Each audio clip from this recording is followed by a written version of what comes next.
Shalom, salam sejahtera bagi kita semua. Kembali lagi dalam renungan harian kita. Mari Bapak Ibu kita memuji Tuhan, kita katakan arti kehadiran-Mu.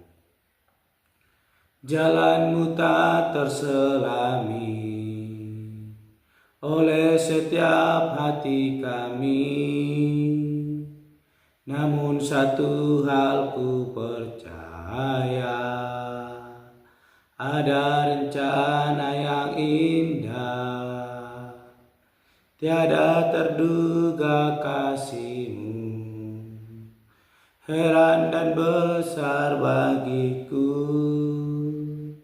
arti kehadiran-Mu selalu nyata di dalam hidupku. Penyertaan-Mu sempurna, rancangan-Mu penuh damai, aman dan sejahtera walau di tengah badai. Ingin ku selalu bersama, rasakan keindahan arti kehadiran-Mu Tuhan. Amin. Mari Bapak Ibu kita membuka Alkitab kita dari kitab 1 Tawarik pasal yang ke-12 ayat pertama sampai dengan yang ke-40. Namun kita hanya membacakan ayat pertama sampai dengan yang ke-10. Demikianlah sampai yang ke-7. Demikianlah firman Tuhan dengan perikop pengikut Daud di Ziklag. Inilah orang-orang yang datang kepada Daud di Ziklag selama ia harus menyingkir karena Saul bin Kis. Mereka pun termasuk pahlawan-pahlawan yang membantu dia dalam peperangan.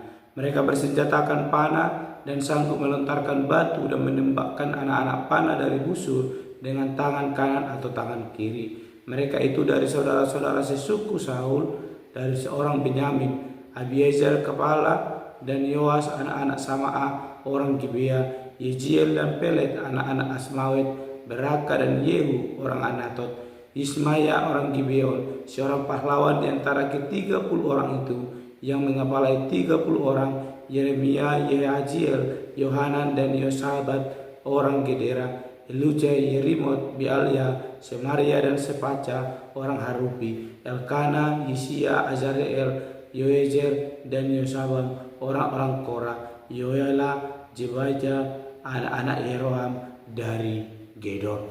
Amin. Bapak Ibu saudara terkasih dalam nama Tuhan Yesus Kristus, hari ini kita kembali merenungkan firman Tuhan dan saya berikan tema bagi kita semua yaitu penyertaan dan pertolongan Tuhan. Sekali lagi, penyertaan dan pertolongan Tuhan. Bapak Ibu saudara yang terkasih dalam nama Tuhan Yesus Kristus, bacaan yang boleh ayat firman Tuhan yang boleh kita renungkan pada hari ini bercerita mengenai orang-orang yang menjadi pengikut dan tentara Daud di Ziklag dan di Hebron, di mana dua kota itu adalah kota-kota yang menggambarkan naik turunnya kehidupan Daud sebelum ia menjadi raja Israel dan memerintah di Yerusalem, di mana Ziklag merupakan sebuah kota yang Daud terima dari Akis bin Maok, raja kota Gad, yaitu orang Filistin.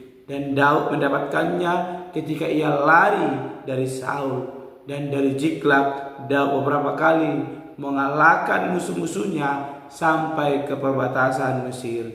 Dan Akis senang kepada Daud dan ia mengangkat Daud menjadi pengawalnya.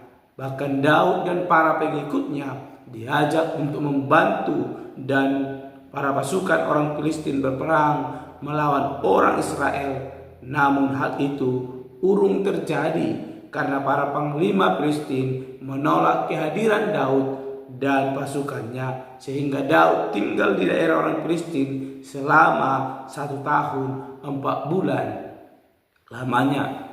Dan setelah Saul mati, Daud dan para pengikutnya pindah ke Hebron atas perintah Tuhan.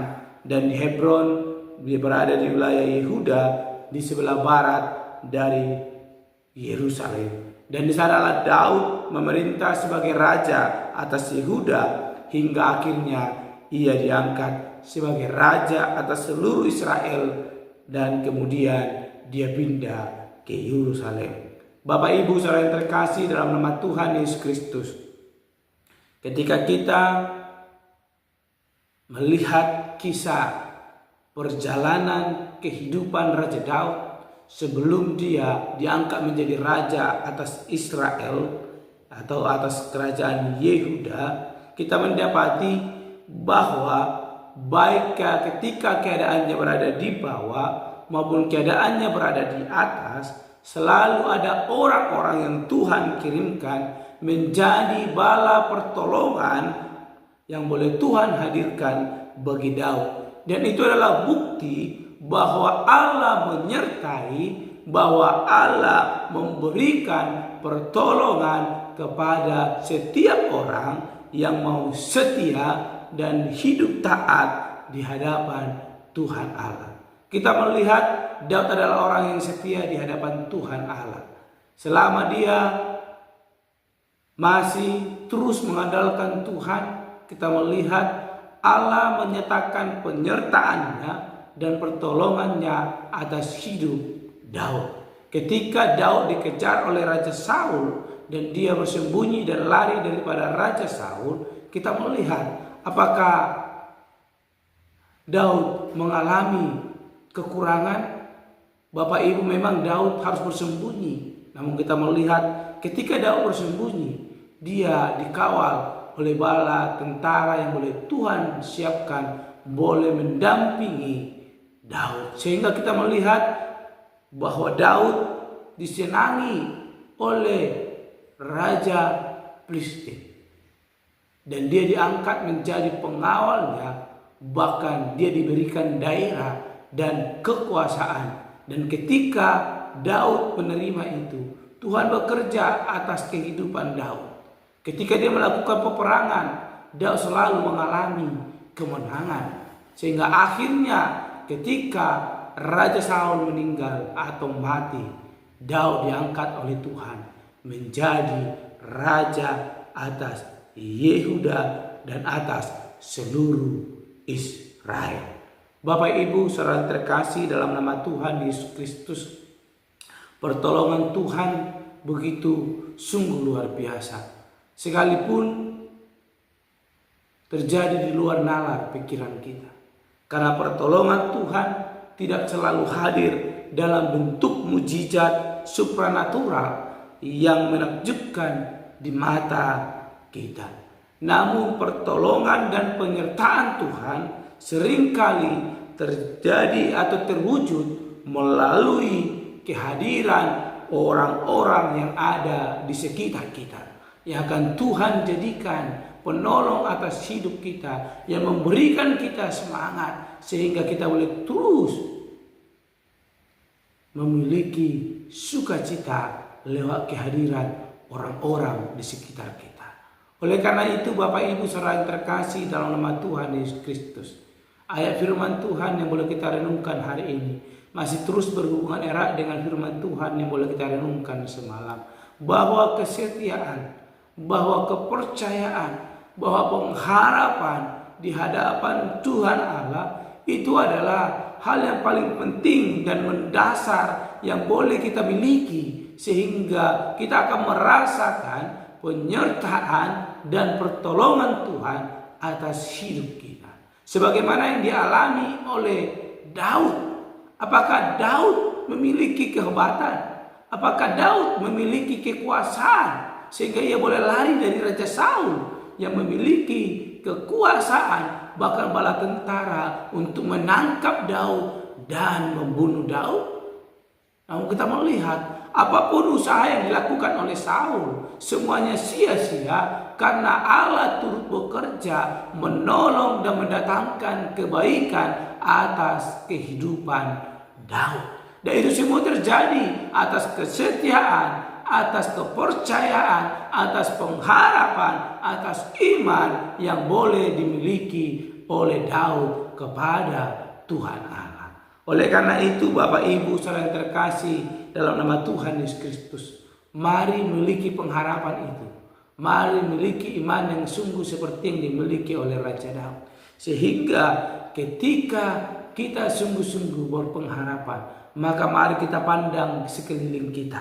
Kita melihat keluarga kita, sahabat kita, rekan sepelayanan kita, bahkan rekan pekerja kita, bahkan orang-orang yang tidak kita sukai, itu akan Tuhan jadikan menjadi penolong, bahkan menjadi orang-orang yang mendatangkan sukacita di dalam hidup kita. Mari bukalah hati dan mata kita untuk bisa melihat kehadiran mereka sebagai bala pertolongan Tuhan yang boleh Tuhan hadirkan dalam hidup kita.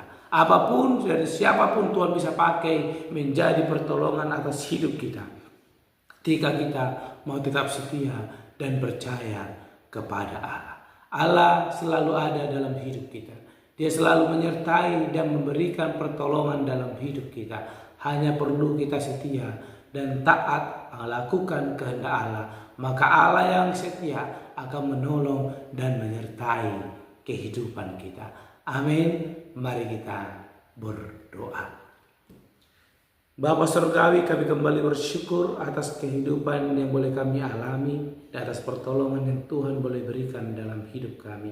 Pada saat ini Tuhan, kami bersyukur bahwa kebenaran firman Tuhan yang boleh kami renungkan, yang mengingatkan kami bahwa penyertaan dan pertolongan Tuhan selalu nyata dalam hidup kami ketika kami hidup setia dan taat di hadapan Tuhan Allah. Bapa Surgawi, mampukan kami sehingga kami merasakan kasih karunia, penyertaan dan pertolongan Tuhan ketika kami bersetia dan taat melakukan kehendak-Mu. Terima kasih Bapa. Setelah kami berdoa dan untuk renungan pada hari ini. Haleluya. Amin. Shalom Bapak Ibu. Tuhan Yesus memberkati. Saat menangis Tuhan